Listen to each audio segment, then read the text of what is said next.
युवा पीढ़ी भी हमारी इस परंपरा को जाने, इस ज्ञान से परिचित हो। उन्हें आप अपने स्तर पर, इस पुस्तक को पढ़ के तो जो मिलेगा वो ले लेंगे, आप अपने स्तर पर उन्हें क्या संदेश देना चाहते हैं? आप आज की युवा पीढ़ी से क्या एक्सपेक्ट करती हैं कि हमारे प्राचीन साहित्य को लेकर वे किस तरह का सोच रहे हैं? युवा पीढ़ी की मतलब उनके रंग तो नहीं कहूँगी, लेकिन उन विचारों की नियति देखकर मन में बहुत चिंता जागती है, बहुत ही चिंता जागती है। जड़ों से कटे हुए ये लोग बहुत कुछ पाने के लिए आगे बढ़ना चाहते हैं, लेकिन आगे ठीक है बढ़ते हैं, बहुत ज़्यादा बढ़ते हैं, लेकिन इन उपनिषदों के द्वारा, इसको पढ़ने के द्वारा जरूर उन्हें कुछ ना कुछ फायदा होगा।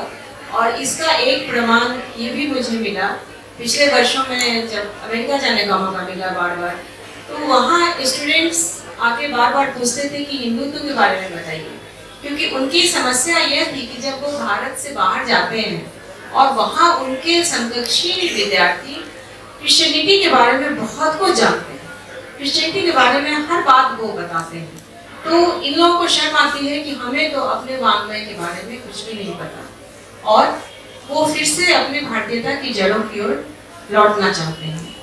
तो युवा पीढ़ी के लिए मैं यही प्रार्थना करती हूँ कि ये लोग अपनी जड़ों की ओर लौटें। ये नहीं कि केवल संस्कृत पढ़ते रहें, सारा कुछ पढ़ें, लेकिन एक वैज्ञानिक दृष्टि रखकर ये उपनिषद पढ़ें, क्योंकि जब ये वैज्ञानिक दृष्टि रखकर उपनिषदों को पढ़ेंगे तो उसमें कई ऐसी बातें हैं जिसको शायद ये लोग आगे ले जाएं।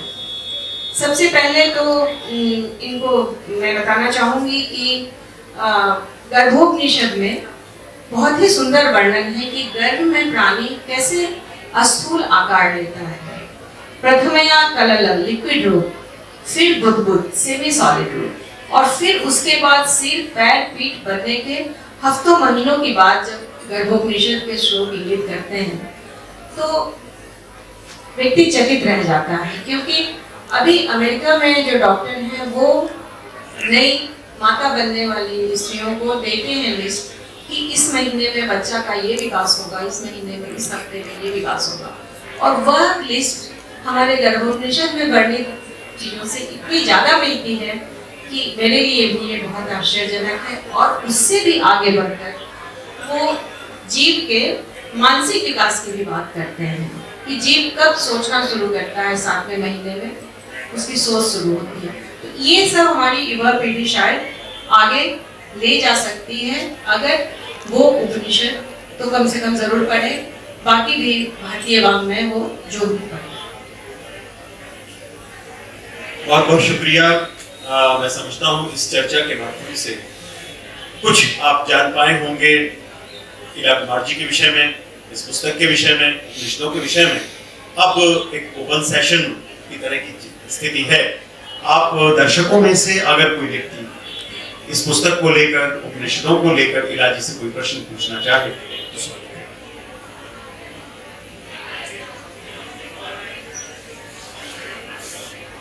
आप सबकी हालत भी मेरे जैसी है। जब मुझे कहा गया कि आप इस कार्यक्रम को मॉडरेट कर दें, अच्छा आप पूछेंगे? अरे आप आगे आ जाए ताकि आपको सब लोग देख भी सकें, आपका फोटो भी लिया जा सके। महाराज आ जाइए, बस आ गए। और अपना नाम और परिचय बता के तो आप प्रश्न पूछें। हाँ। My name is Abhishek Mitra. Mike थोड़ा सा सेंसिटिविटी थोड़ी सी कम है। यहाँ पर हो जाए, निर्देश ऑडियंस थोड़ा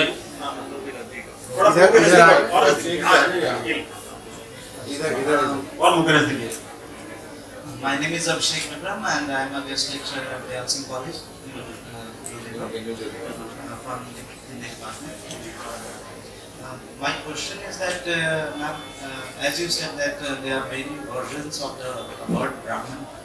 What I wanted to know is, especially you also with that you also concluded about the different definitions of Brahman, how they are known as Brahman in different perspectives. My question comes where you also said that there have been debates between the Dalit and versus Brahmin. The thing I wanted to ask is that when there is a community known as Brahmin, and traditionally whose purpose and whose occupation has been to preach, to be priesting, at that point of time, how can we, and especially the contemporary history about subaltern histories and the contemporary histories about the Dalit literature and everyone else, is how can we not expect that the debate is not going to arise, and how do you see that in the coming future, the debate between the two and the division, will it arise or will it somehow balance the society? That's what I want to actually. Yes, this question is very good.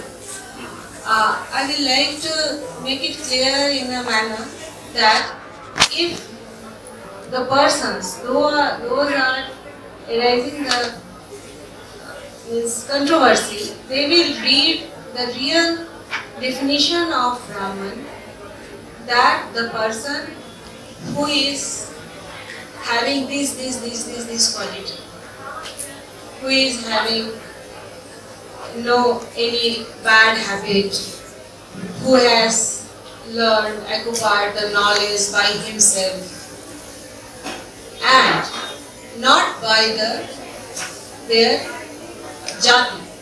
They are not declared to Brahman. If you get some degree that you are engineer, it is not important that your son will get the same degree.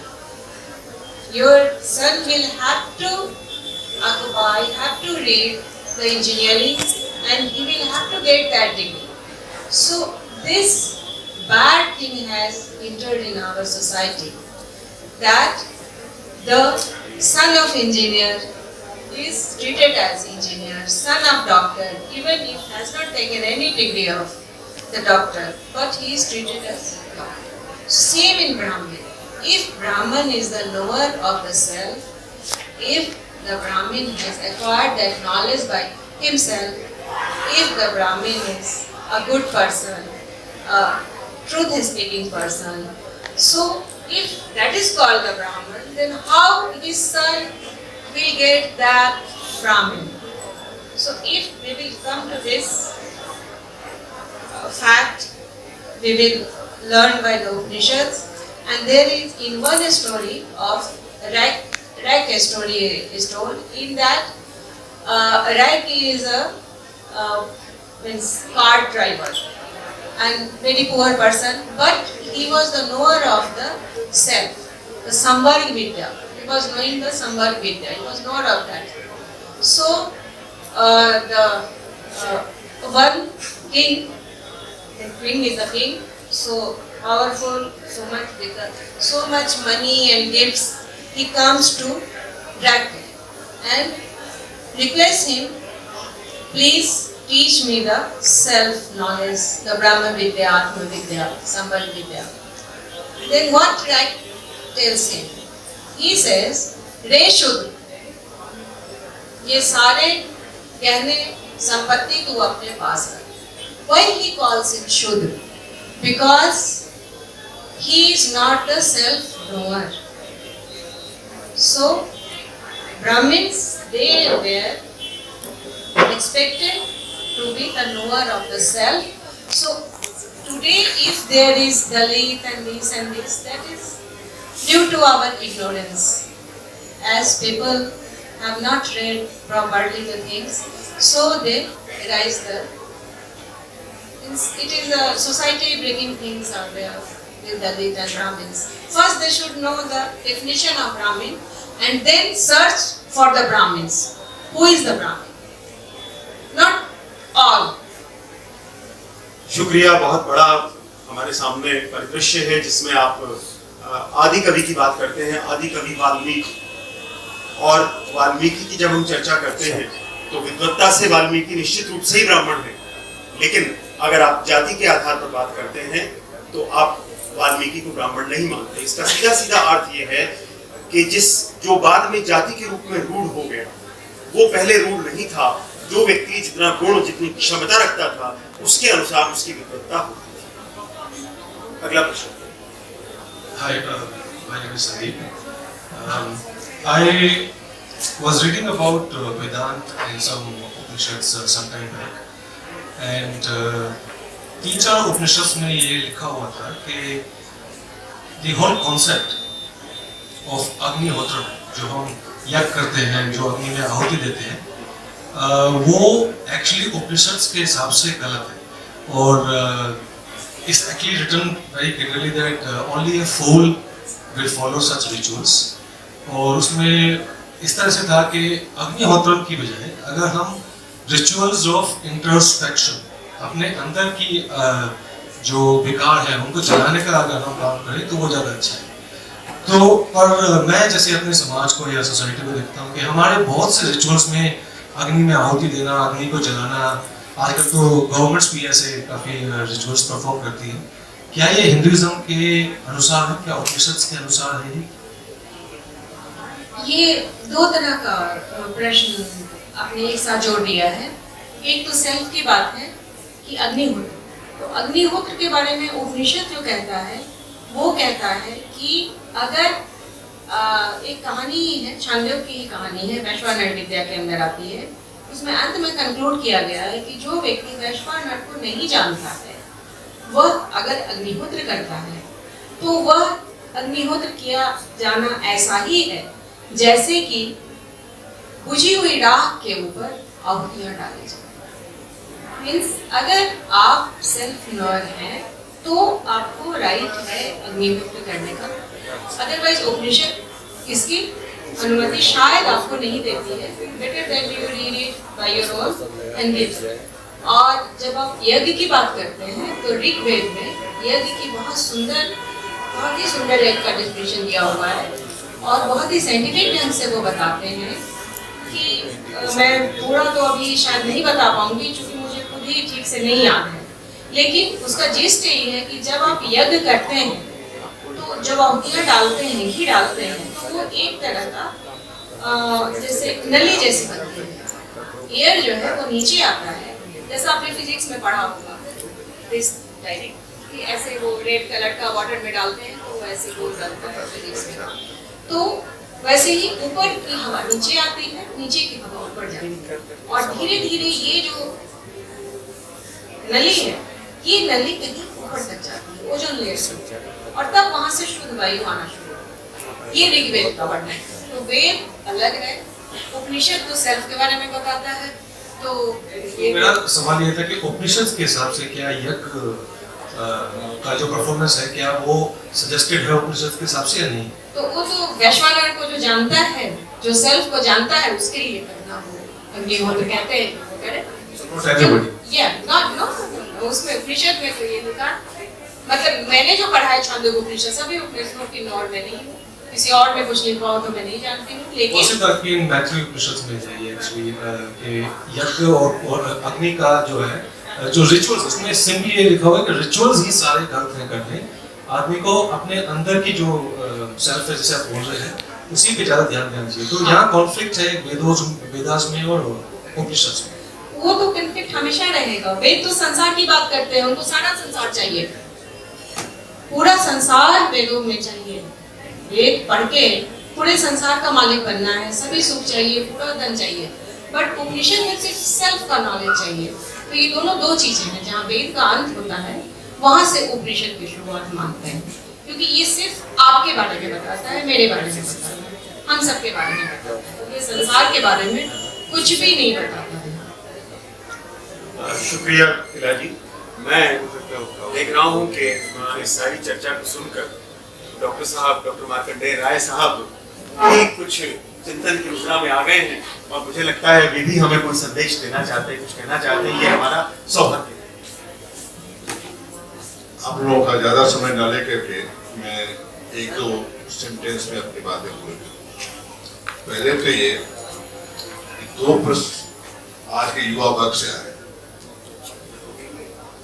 ये जाहिर करता है युवा पीढ़ी बहुत सतर्क है, बहुत जागरूक है और वेद वेदांत के बारे में जानना चाहता है। हम मौका दें तो जिम्मेवारी हमारी है। आज आपने मौका दिया इलाजी, देखिए 2 यूथ ने एक सवाल प्रश्न पूछे।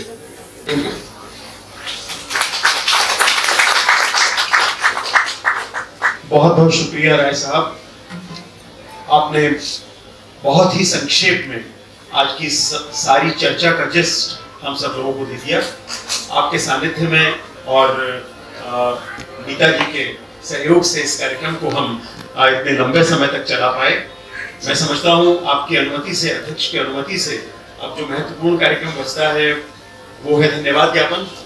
और मैं निवेदन करूंगा, यहाँ हमारे बीच दैनिक भास्कर के चीफ एडिटर साहब दीपक द्विवेदी जी हमारे बीच में हैं। मैं द्विवेदी जी से निवेदन करूंगा कि आप कृपया धन्यवाद अर्पित करें।